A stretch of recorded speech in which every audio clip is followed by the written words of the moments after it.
Bonjour à toutes, bonjour à tous. J'espère que vous allez bien et bienvenue dans Le français c'est facile avec moi, avec Adrien. On est aujourd'hui le jeudi 30 janvier 2025 et on va étudier une expression, on va parler ensemble d'une expression qu'on utilise assez souvent en français en fait. Elle est plutôt utilisée, je l'entends celle-là. Et cette expression c'est les murs ont des oreilles. Mais avant de parler de l'expression, comme d'habitude, on parle un peu de tout et de rien. Et maintenant, on parle justement des oreilles et de l'instrument qu'on utilise, l'objet qu'on utilise pour nettoyer ses oreilles.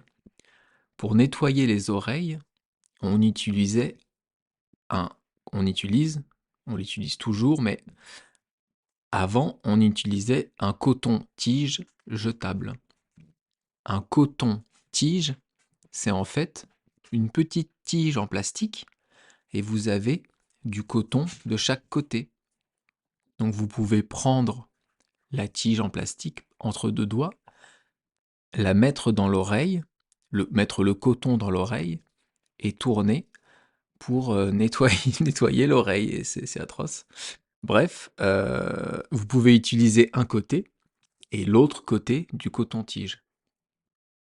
Sauf que depuis 2 ans, en Europe, parce que c'est une loi européenne, on a interdit la vente, on a interdit la production et la vente des cotons-tiges en plastique, parce que ces cotons-tiges sont jetables, donc ça crée beaucoup de plastique, et surtout, on retrouvait ces cotons-tiges dans les océans, dans les narines des tortues, etc. Ça créait beaucoup de problèmes dans l'océan. Donc l'Europe a décidé d'interdire la production de coton-tige. Donc aujourd'hui, j'ai vu dans les pharmacies qu'il y avait des cotons-tiges en bois réutilisables. Personnellement, j'en utilise pas. Moi, pour me laver les oreilles, c'est pendant que je me douche.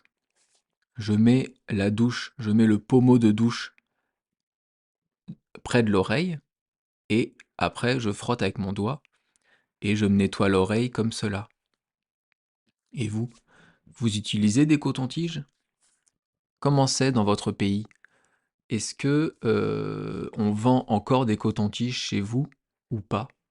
Ou est-ce que comme nous, en France, vous avez des cotons-tiges réutilisables qu'on peut laver et réutiliser?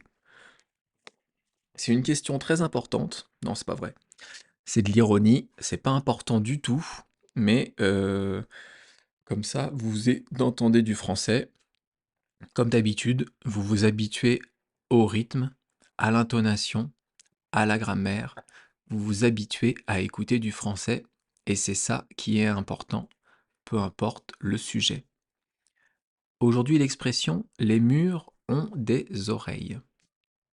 Vous voyez bien que dans le mot mur, il y a un S, parce que on met un S au pluriel, donc il y a plusieurs murs.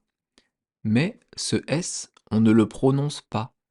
On ne dit pas les murs, on dit les murs. Mais parfois, on prononce le S à la fin du mot en français. Alors, comment savoir si on prononce le S à la fin du mot ou pas? Eh bien, c'est très simple. Enfin non, en français, c'est jamais très simple. Mais il y a une règle qui existe, c'est que si le mot est au pluriel, donc il y a un S, eh bien on ne prononce pas ce S. Je vous donne donc comme exemple le mot mur. Un mur, ça s'écrit M-U-R. Des murs, donc plusieurs murs, ça va s'écrire M-U-R-S. Mais comme le mot mur n'a pas de S au singulier, on ne prononce pas le S au pluriel. D'autres exemples, on dit une maison, des maisons. Une table, des tables. À chaque fois que je dis des quelque chose, des maisons, des tables, il y a un S au pluriel, mais on ne le prononce pas parce que le mot au singulier n'a pas de S. Maintenant, je vous donne des exemples contraires. Si le mot a déjà un S au singulier, on va prononcer le S au singulier et au pluriel. Par exemple, le bus. Donc, le bus, c'est le moyen de transport collectif qui roule sur la route.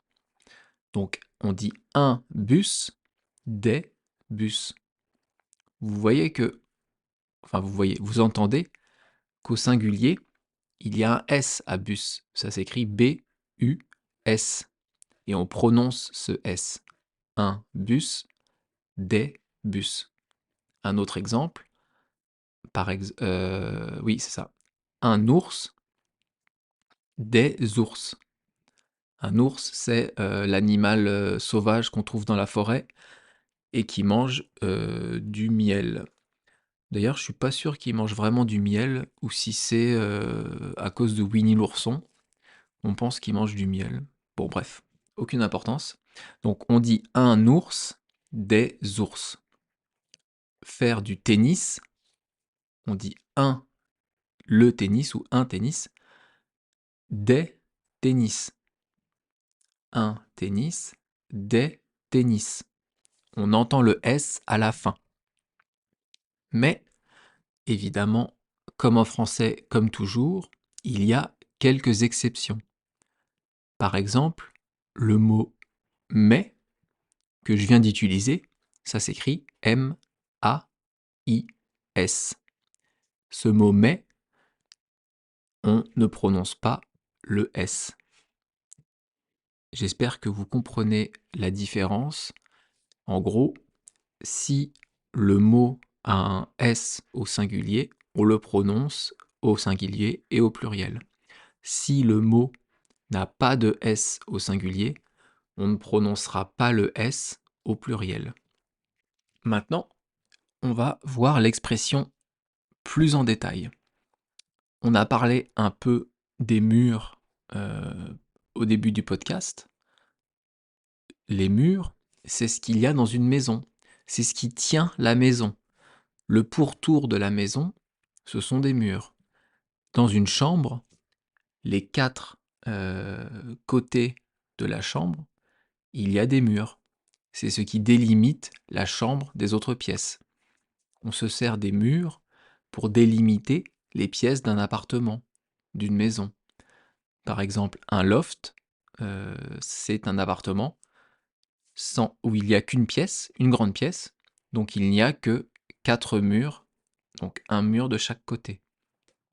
Ces murs, ils peuvent être en pierre, en parpaing, en brique, en terre, qu'est-ce qu'il y a d'autre? En argile, en bois et d'autres matériaux. Donc ça, c'est les murs physiques, les murs d'une maison, les murs d'un château, les murs d'une forteresse. Mais on peut aussi parler de murs pour autre chose. Un mur, ça peut être aussi une personne qui parle très peu ou qui ne vous donne pas ce que vous souhaitez. On dit qu'on est face à un mur.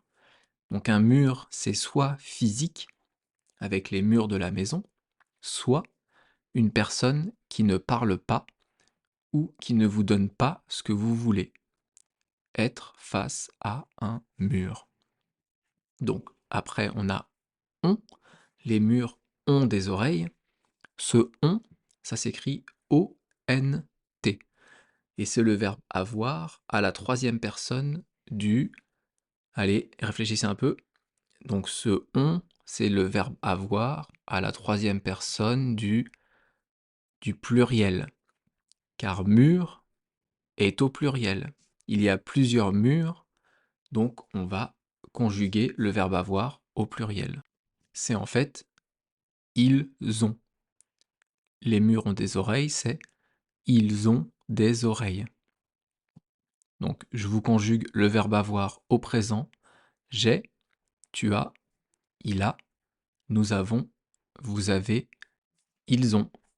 Et à l'imparfait, j'avais, tu avais, il avait, nous avions, vous aviez, ils avaient. Ensuite, on a dans l'expression les murs ont des oreilles le mot des. Des, ici, c'est au pluriel, car oreille est au pluriel. Donc des, on met un S, et oreille, on met un S. Les oreilles, on ne prononce pas le S à la fin, je vous le rappelle, parce que oreille au singulier n'a pas de S.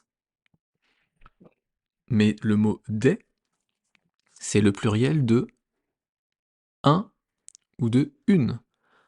Donc, oreille, c'est un mot qui est quoi? Qui est féminin ou masculin? Ici, des, c'est le pluriel de un ou de une? Est-ce qu'on dit un oreille ou une oreille? On dit une oreille. Donc des, ici, c'est le pluriel de une. Et enfin, oreille, on en a parlé au début, c'est ce qu'il y a de chaque côté de la tête et qui sert à entendre et à écouter. Ah, d'ailleurs, je vais vous expliquer, je fais une parenthèse, la différence entre entendre et écouter. Entendre quelque chose, entendre un bruit, entendre un son, entendre une discussion, c'est que ce son ou ce bruit arrive dans votre cerveau, vous l'entendez, mais vous n'y prêtez pas forcément attention. Vous êtes en train de faire autre chose et vous entendez quand même ce son. Par exemple, vous êtes en train de travailler à votre bureau et il y a un avion qui passe dans le ciel. Vous entendez le bruit de l'avion. Écouter, c'est porter attention à ce qui arrive comme son. Portez attention à justement ce que vous écoutez. Si vous êtes un passionné d'avion, on reprend l'exemple, vous êtes en train de travailler et il y a un avion qui passe dans le ciel.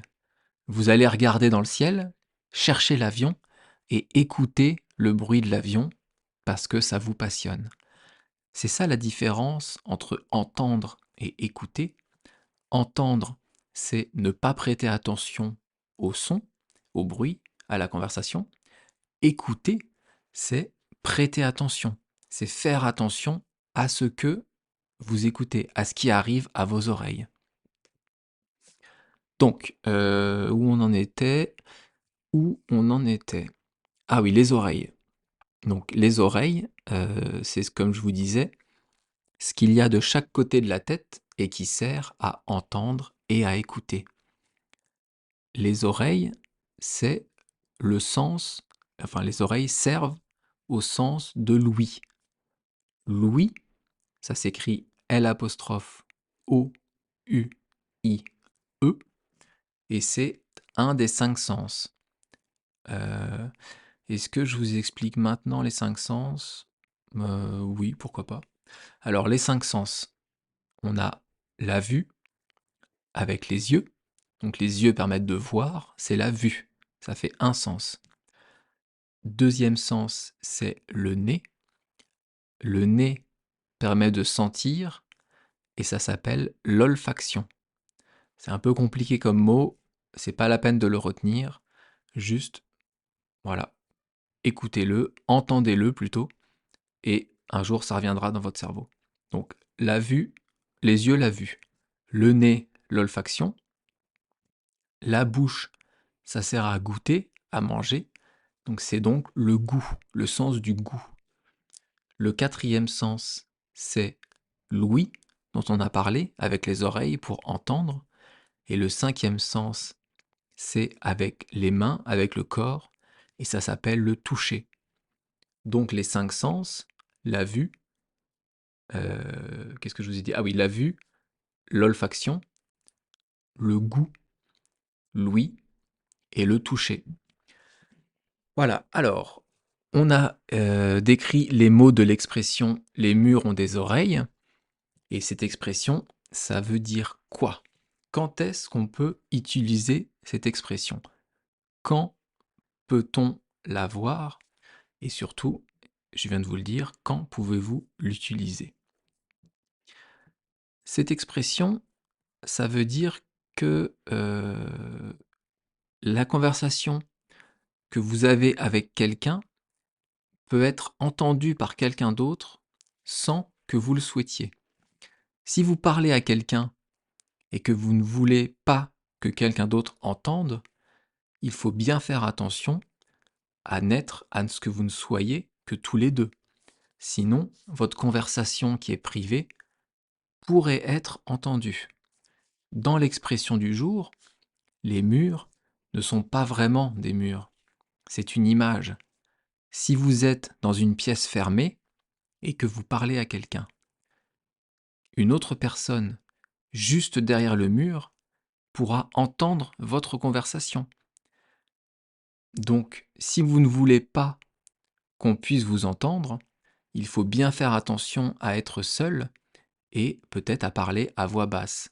Sinon, les murs ont des oreilles. Mais en général, on a des conversations dans la rue, au café, chez soi, chez des amis, au bureau. Si vous ne voulez pas que quelqu'un entende votre conversation, parce que c'est un secret ou parce que c'est privé, il faut faire attention autour de vous. Sinon, vous pourrez dire « Ne parle pas trop fort, les murs ont des oreilles ». Parfois, les personnes autour de vous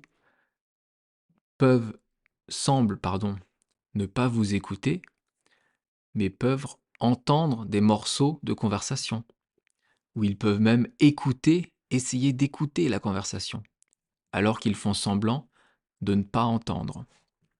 Je vous donne un exemple. C'est deux frères donc, qui parlent ensemble dans leur chambre, ou un frère et une sœur, bien sûr, ou deux sœurs. Et ils ne veulent pas que les parents écoutent, parce qu'ils ont fait une bêtise et qu'ils ne veulent pas que les parents le sachent.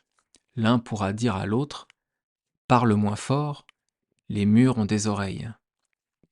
Autre exemple, dans les films à suspense, dans les films d'action ou les séries à suspense, il y a souvent un complot qui est fait pour tuer telle ou telle personne. Alors, les auteurs du complot vont parler entre eux de leur plan, et l'un pourra dire à l'autre « Allons parler ailleurs, car ici, les murs ont des oreilles ». Il y a d'ailleurs un film qui existe, un film français, qui date de quand d'ailleurs? Des années 70 ou je pense, ou 80, qui s'appelle Les murs ont des oreilles. Et dans ce film, il y a le personnage principal qui va acheter une maison avec sa famille et il va découvrir que dans un placard, il y a un système d'écoute avec des micros dans toute la maison. Et en fait, le personnage de ce film va s'en servir pour écouter sa famille, écouter ses amis, et il va découvrir que sa femme le trompe, il va découvrir que ses enfants ont fait je ne sais quoi. Et en fait, il va se servir de ça pour se venger ou aider d'autres personnes. J'ai plus trop de souvenirs, pas plus de souvenirs que ça, parce que c'est un vieux film, mais c'est un film qui s'appelle Les murs ont des oreilles. Alors d'où ça vient et oui c'est ça, d'où ça vient comme expression, je vais arriver à parler français, ça vient du début du XVIIe siècle. Pardon. On disait alors: «Les murailles ont des oreilles». Ensuite ça s'est transformé en «Les parois ont des oreilles» et maintenant «Les murs ont des oreilles». Et pourquoi? Parce qu'au Moyen Âge, dans les châteaux, les murs étaient très épais, mais derrière ces murs, les personnes qui avaient construit le château avaient créé des passages secrets, des espaces pour pouvoir marcher entre les murs et écouter les conversations du château. On pouvait donc écouter sans se faire voir. Et donc, on a dit à partir de là, les murailles ont des oreilles, parce que dans un château, c'est plutôt des murailles que des murs. Et après, les murs ont des oreilles. J'espère que vous avez compris le sens, j'espère que je ne parle pas trop vite et que vous arrivez un petit peu à suivre. On pourrait traduire ça, pour ceux qui parlent anglais, par The walls have ears. Tout simplement, c'est une traduction littérale. Les murs ont des oreilles. The walls have ears. Et en japonais, kabe ni mimi ari, shouji ni me ari. Là, il y a une petite variante en japonais. Ils disent les murs ont des oreilles et les cloisons en papier des yeux. J'espère que ça vous a plu. Comme d'habitude, si vous avez une question, vous pouvez m'envoyer un message sur Instagram. Vous pouvez laisser un petit commentaire sur les vidéos YouTube ou un petit j'aime, ça fait toujours plaisir. Merci beaucoup et à bientôt. Bye bye, hasta luego, matane.